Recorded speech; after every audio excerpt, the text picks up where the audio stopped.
you the nature and scope of geomorphology. So first I am going to start with the definition and the nature of geomorphology.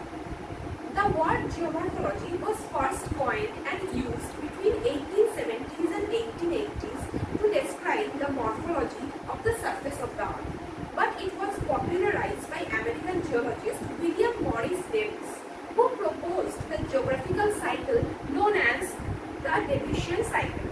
Here we can see the Davidian cycle, how different stages of landforms has evolved at different stages, like youth, maturity and the old stage.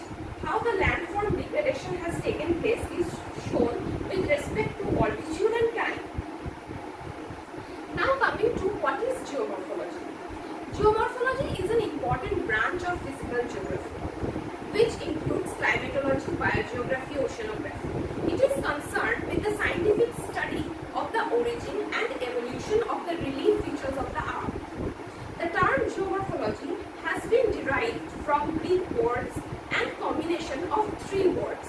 G means earth, morph means form and logos means discourse. Thus, geomorphology is the description of various forms of the earth's surface. Geomorphology is the systematic and organized description and analysis of various landforms of the earth. What are landforms?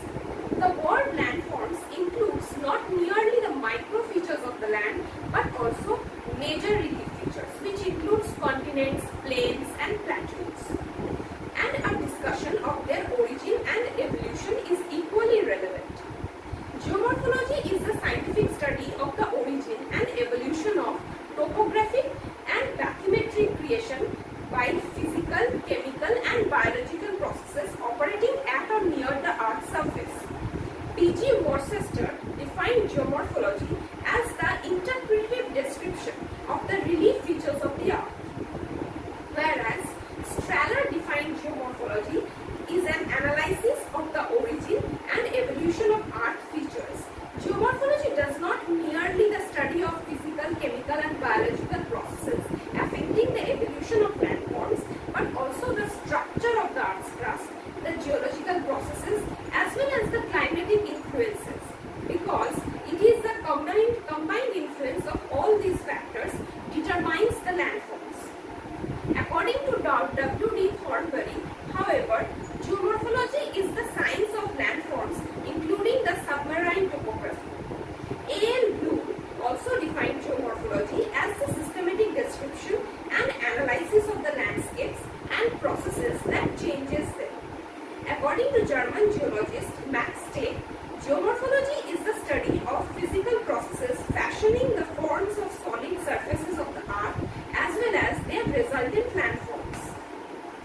Now coming to the nature of geomorphology can be divided into three broad categories, that is the scientific nature, the interdisciplinary nature and the dynamic nature. Now coming to the scientific nature. Scientific nature of geomorphology is the scientific study of landforms. It gives scientific account of the physical face of the earth and spatial relations through geological time scale are analysis in this subject. Interdisciplinary nature. Geomorphology is interdisciplinary by nature. It has close relationship with other branches of natural science, which includes geology, hydrology, biology, chemistry, geophysics, meteorology, pedology, engineering, etc. And dynamic nature. Face of the earth is constantly changing because of its dynamic nature, and these changes are caused by both external as well as internal forces. Now we are going to discuss about the scope of geomorphology. We know the subject matter of geomorphology incorporates structure, processes as well as the systematic analysis and evolution of landforms. What is structure? Structure is an arrangement of interrelated elements in a material object or system. It is determined by internal a force which includes plate tectonics, diastrophism and volcanic action. It includes the study of geomaterials, lithology, decomposition of the rock beds and composition of the rocks. Processes.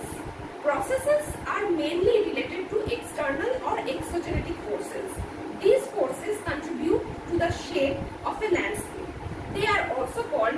erosional processes or denudational processes. Systematic analysis and evolution of landforms is also important in geomorphic evolution, like structure and process, because the interaction of structures does not provide adequate explanation. Because the interaction of surface processes with geologic structure does not provide adequate explanation of the landforms unless we include the explanation of the length of time the process has been operating, which will give us an idea of the relative stage of development. For systematic analysis of landforms, we can classify the landforms into three categories. They are generic classification of landforms, genetic classification of landforms, and classification on the basis of scale and lifespan.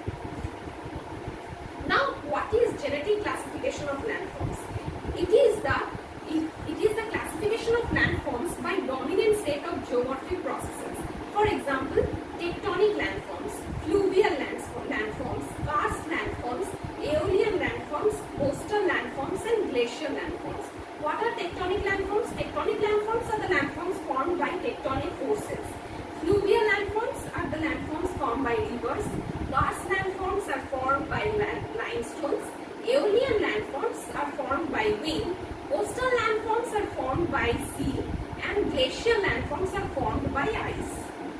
Now coming to what is generic classification of landforms. Generic classification of landforms is the description of the entire group or class of landforms, that is mountains, plateaus, plains. For example, the Himalayan mountain ranges, the Tibetan plateaus, and the northern plains in India. Classification of landforms on the basis of scale can be understood by rearranging the Earth's landforms into three different orders. For example, the first order relief features. It includes continental platforms and the ocean basins. Second order relief features. The relief features of the second order are superimposed on the first order category of landforms. For example, plains, plateaus, and mountains.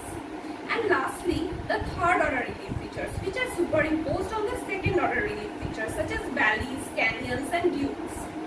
Two major approaches in geomorphology are historical approach, which involves historical evolution of landforms, and other is the functional approach. It involves a time-dependent series of landforms, evolution reflecting association between landform characteristics and the existing environmental condition.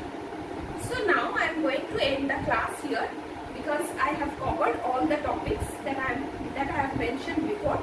Now if you have any questions, you can ask me.